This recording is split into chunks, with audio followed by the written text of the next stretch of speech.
I still can't wrap my head around it, Tom. Father Donovan? The same man who married us 15 years ago? Sarah, there has to be some mistake. DNA tests can be wrong, right? I mean, this is the priest who held our daughter when she was baptized, who sat with your mother when she was dying. That's exactly what makes this so impossible to believe. Remember when Emma was sick with pneumonia last winter? He came to the hospital at 2 a.m. just to pray with us. And now they're saying he murdered a school teacher? A woman who was trying to protect children? It doesn't make sense, Sarah. None of it makes sense. But what if we never really knew him at all? DNA evidence links beloved priest to 1987 murder of Margaret Collins. Margaret Collins.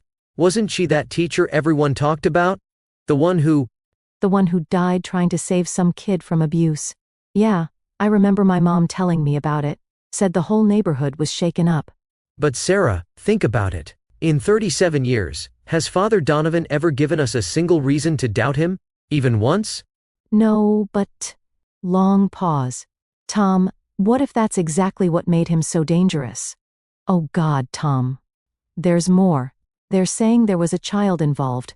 That the teacher found out about abuse. Abuse? What kind of abuse? The kind that priests aren't supposed to. No, Sarah. Not Father Donovan. He loves children. You've seen him at the church picnics, at the school events. The kids flock to him. Maybe that's the problem, Tom. Maybe they flocked to him for the wrong reasons. How many times did he comfort families whose children he'd hurt? How many confessions did he hear from victims who didn't even realize he was their abuser? He used the church. He used God. He used our faith against us. And that teacher, Margaret Collins, she died because she tried to do exactly what we should have done. She tried to protect a child. Sarah, what if we're not the only ones having this conversation right now? What if half the parents in Boston are sitting in coffee shops wondering if they delivered their children into the hands of a killer?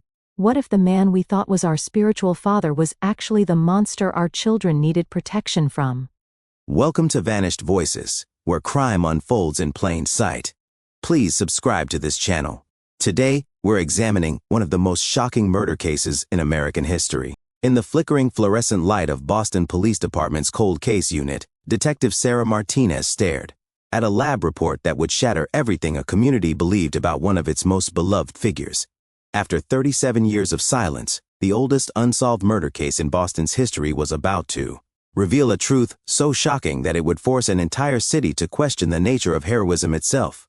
The victim was Margaret Collins, a 28-year-old elementary school teacher found dead in her modest Dorchester apartment on November 15, 1987. Shot once in the chest, her apartment ransacked, but nothing stolen.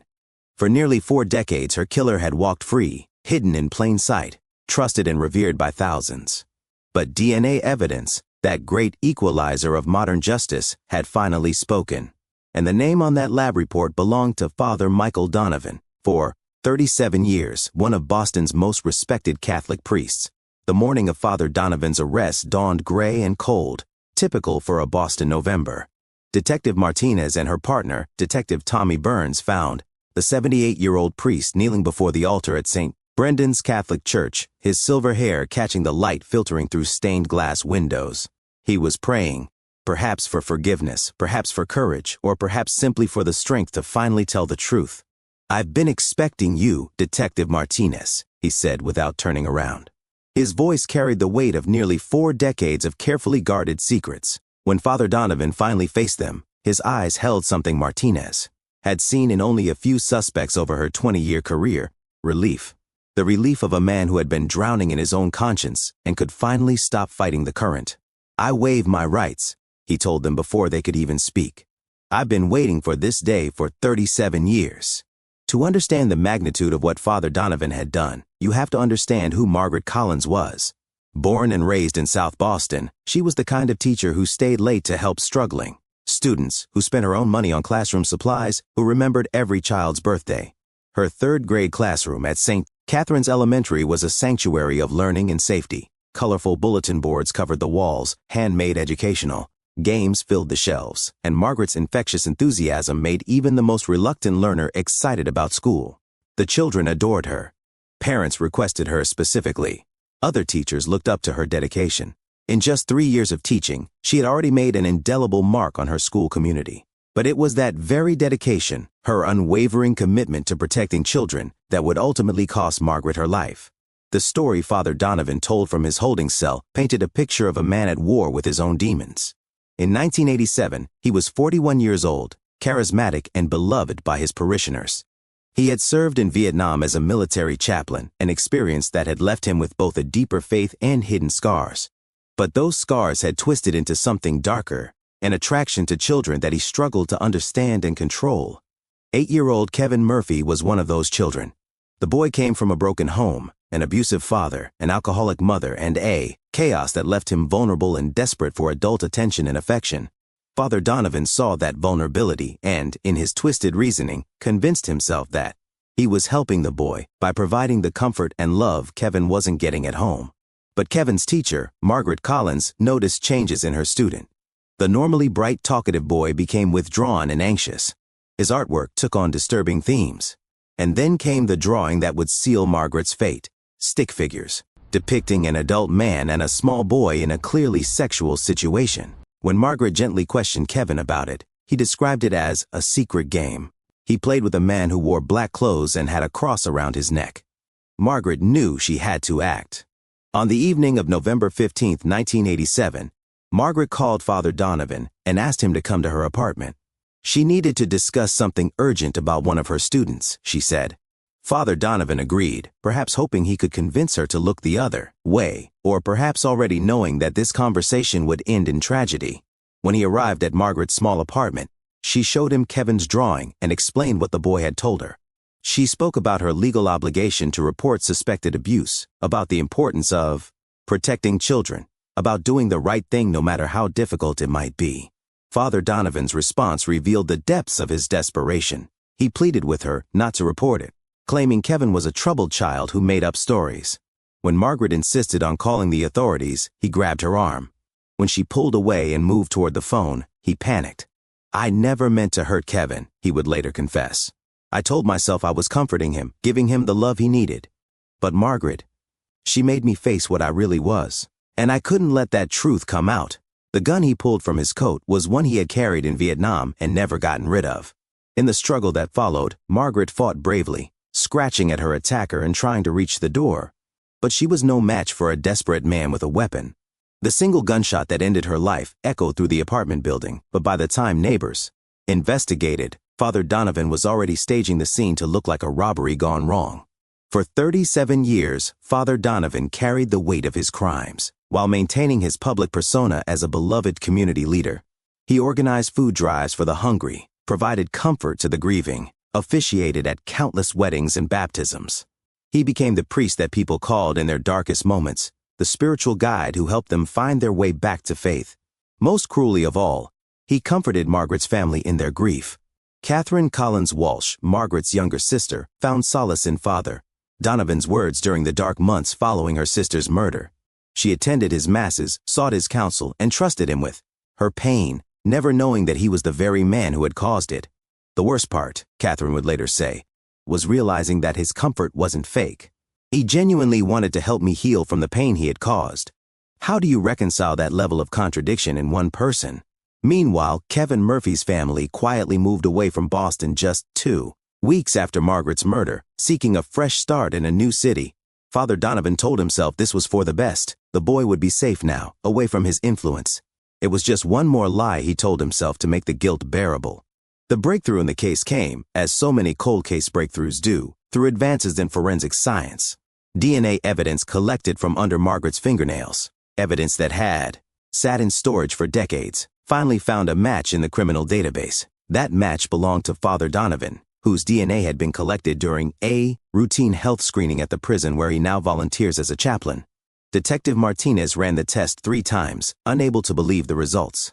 Father Donovan was more than just a respected priest. He was considered a local hero.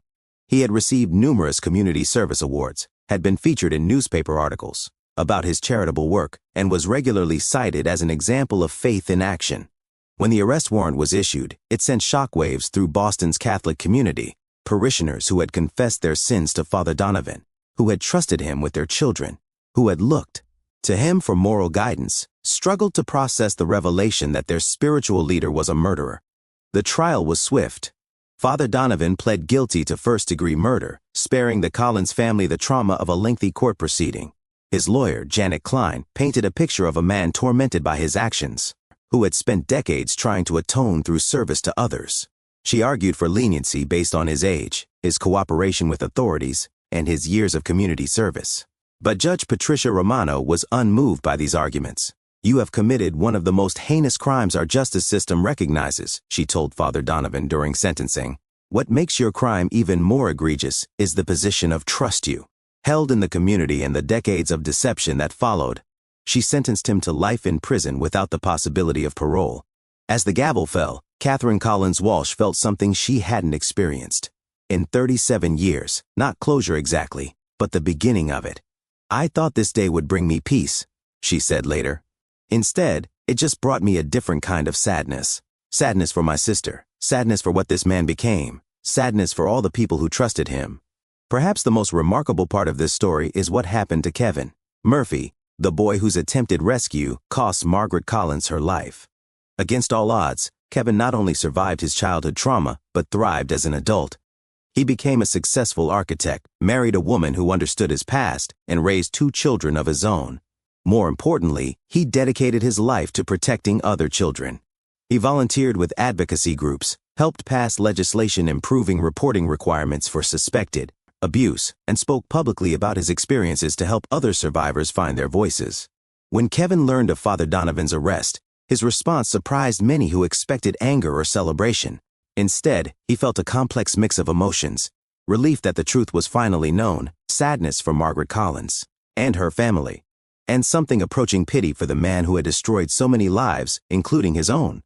"I spent years in therapy learning that what happened to me wasn't my fault," Kevin explained to reporters. "But I also learned that carrying anger and hatred only hurts you in the end. Margaret Collins died trying to protect me. The best way I can honor that sacrifice is to live a good life and help other children who might be in danger." In a surprising turn of events, Kevin Murphy decided to visit Father Donovan in prison. The meeting, which took place 6 months after the sentencing, was brief but profound. Separated by plexiglass, the 2 men, one who had survived unspeakable trauma, the other who had caused it, faced each other for the first time in nearly 4 decades. Kevin's message was clear: "I forgive you for what you did to me, not for your sake, but for mine. I refuse to let you poison any more of my life, but I will never forgive you for killing Margaret Collins. She was a good person who died trying to do the right thing, and you murdered her for it." Father Donovan, now a broken old man bearing little resemblance to the charismatic priest who had once commanded such respect, could only whisper his gratitude for Kevin's forgiveness and his acknowledgement that he deserved no absolution for Margaret's murder. The ripple effects of the case extended far beyond those directly involved. St. Brendan's Catholic Church, where Father Donovan had served for so many years, installed new leadership and implemented strict new policies regarding interaction with children. A memorial plaque was placed near the church entrance honoring Margaret Collins and her courage. The Boston Police Department used the case as an example in training sessions about the importance of preserving evidence and never giving up on cold cases. Detective Martinez, who retired 2 years after solving the case, often spoke at conferences about the persistence required in long-term investigations. Perhaps most significantly, Margaret's story became a rallying cry for teachers and other mandated reporters. The Margaret Collins Memorial Fund was established to provide educational grants to teachers who demonstrate exceptional dedication to child welfare. Her name became synonymous with the courage required to speak up for vulnerable children, even when doing so comes at great personal cost. Catherine Collins Walsh, now in her late 50s, finally felt ready to celebrate her sister's life rather than just mourn her death. She organized a memorial service at Margaret's graveside, attended by former students who were now adults with children of their own, fellow teachers who had been inspired by her example, and community members who had been touched by her story.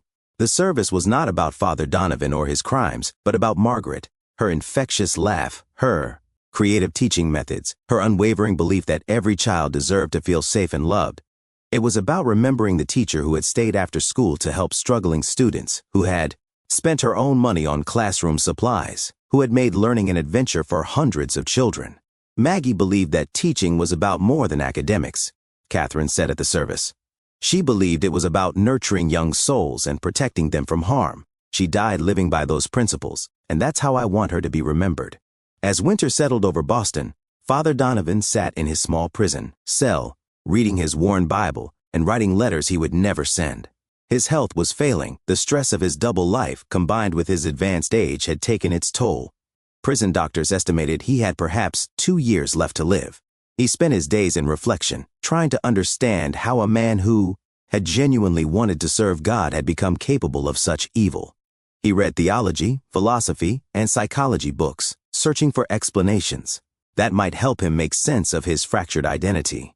In his private journal, which would be discovered after his death, he wrote, "I am both the priest who comforted the grieving and the man who created that grief. I am both the community leader who fought for justice and the criminal who perverted it. I am both the servant of God and the instrument of evil." How does one person contain such contradictions? How does one find redemption for the irredeemable? These were questions he would take to his grave. Father Michael Donovan died in his prison cell on a quiet Tuesday morning. In March 2027, just 2 years after his conviction, he was 79 years old. His death was noted in the Boston Globe with a brief obituary that mentioned both his community, service, and his crimes, a final reminder of the complex legacy he left behind. Few attended his funeral. The Catholic Church, still reeling from the scandal his case had created, conducted a private service with minimal fanfare. He was buried in an unmarked grave in a small cemetery outside the city, his final resting place known only to prison officials and the funeral director. Kevin Murphy learned of Father Donovan's death while reading the morning news with his coffee. He felt neither celebration nor sadness, just a quiet sense that a chapter had finally closed. He spent that evening with his family, grateful for the life he had built and the healing he had found. Catherine Collins Walsh visited her sister's grave that same day, leaving fresh flowers and standing in silence for a long moment. "It's finally over, Maggie," she whispered. "You can rest now." Today, nearly 40 years after Margaret Collins was murdered for trying to protect a child, her legacy continues to inspire those who work with vulnerable populations. Her story is taught in education programs as an example of moral courage under pressure. Her memorial fund has provided over $500,000 in grants to teachers who demonstrate exceptional dedication to child welfare. More importantly, her story serves as a reminder that heroism often comes at great personal cost and that the people we most need to protect are often those with the least power to protect themselves. Margaret Collins was 28 years old when she died, with her whole life ahead of her. She could have looked the other way, minded her own business, avoided the confrontation that would cost her everything. Instead, she chose courage over comfort, justice over silence. Kevin Murphy, now in his mid-40s, continues his advocacy work while living a quiet, fulfilling life with his family in Seattle. He speaks regularly at conferences about childhood trauma and recovery, always ending his presentations with the same message: healing is possible. Justice, even when delayed, matters. And sometimes the greatest courage comes from the most ordinary people in the most extraordinary moments. The St. Catherine's Elementary classroom, where Margaret Collins once taught, has been transformed into a memorial learning space. Current students learn about kindness, courage, and the importance of speaking up for those who cannot speak for themselves. A portrait of Margaret hangs on the wall, not a somber memorial, but a vibrant painting showing her as she was, young, hopeful, surrounded by the children she loved and died protecting. Every year on November 15th, the anniversary of her death, teachers across Boston wear a small pin bearing Margaret's name and the words "Courage to Protect." It's a quiet reminder of the responsibility they bear and the courage it sometimes requires to do the right thing. The classroom also houses a collection of Margaret's original teaching materials, games she made by hand, lesson plans filled with creative ideas, books she had annotated with notes about reaching different types of learners. These materials continue to be used by new generations of teachers, ensuring that her educational legacy lives on alongside her moral one. Detective Sarah Martinez, who solved the case that had haunted the Boston Police Department for decades, often reflects on what the Margaret Collins case taught her about human nature. People want clear heroes and villains, she says. They want good guys and bad guys, black and white morality. But real life is messier than that. Father Donovan was capable of genuine kindness and unspeakable cruelty. That doesn't excuse what he did, but it reminds us that evil often wears a familiar face. She pauses, looking out the window of her office where she now teaches criminal justice courses. But then there was Margaret. She was just purely good. She saw a child in danger and acted, knowing it might cost her everything. That kind of moral clarity is rare and precious. And when we lose someone like that, the world becomes a little dimmer. The case file for Margaret Collins' murder now sits in the Boston Police Department's closed case archives, marked with a red solved stamp. But for Martinez, the real victory isn't in the bureaucratic closure, it's in the knowledge that Margaret's story continues to inspire others to act with similar courage. As our story draws to a close, it's worth remembering that Margaret Collins never lived to see the impact her final act of courage would have. She died believing she had failed to save Kevin Murphy, unaware that her sacrifice would ultimately protect him and countless other children. She died thinking her killer would escape justice, unable to imagine that 37 years later, science would give voice to the evidence she left behind. But perhaps that's what makes her story so powerful. Margaret Collins didn't act courageously because she knew she would be remembered as a hero. She didn't report suspected abuse because she expected recognition or reward. She simply saw a child in danger and did what her conscience demanded, regardless of the consequences. In a world that often seems short on moral courage, Margaret Collins' story reminds us that ordinary people can do extraordinary things when they choose to put principle before self-preservation. Her legacy lives on not in the headlines about her death, but in every teacher who chooses to speak up, every child who finds their voice, and every person who refuses to look the other way when confronted with injustice. The Margaret Collins Memorial Garden, planted behind St. Catherine's Elementary School, blooms each spring with flowers chosen by the students.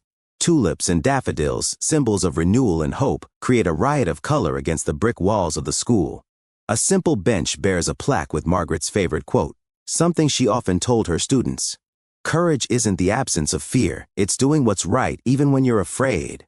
Children play in the garden during recess, most of them unaware of the story behind its creation.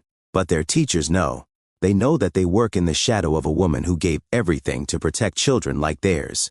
They know that her courage calls them to their own moments of moral testing, whenever they might come.